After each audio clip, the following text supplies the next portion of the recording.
আকবার আল্লাহু আকবার।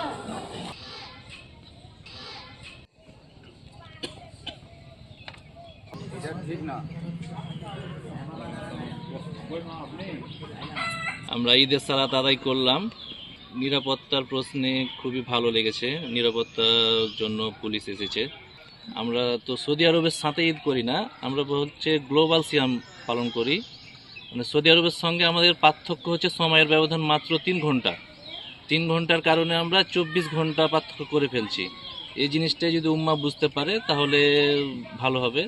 আল্লাহ সবাইকে সঠিক বুঝ দান করুন। ঈদের সালাতের পরে সবাই যেভাবে করে আমরা ওভাবেই করি, যে বুকাবুকি কলাকলি করব, মুসাব্বা করব, তারপরে মুসলমান ভাইয়ের সাথে দেখা হলো, ঈদ আনন্দ করলাম, এই আর কি। বাংলাদেশের যে প্রান্তেই ঈদ উদযাপন হোক না কেন, সরকার যেন একদিন আগে ঈদ পালনকারী মুসলিম গোষ্ঠীকে নিরাপত্তার সহিত ঈদের নামাজ পড়ার ব্যবস্থা করে দেন।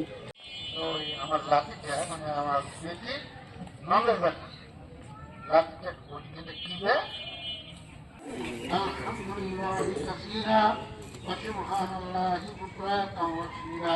যে আমার দেশে শিখানো হয়েছে আল্লাহু আকবার আল্লাহু আকবার লা ইলাহা ইল্লাল্লাহু আল্লাহু আকবার আল্লাহু আকবার লিল্লাহিল হামদ।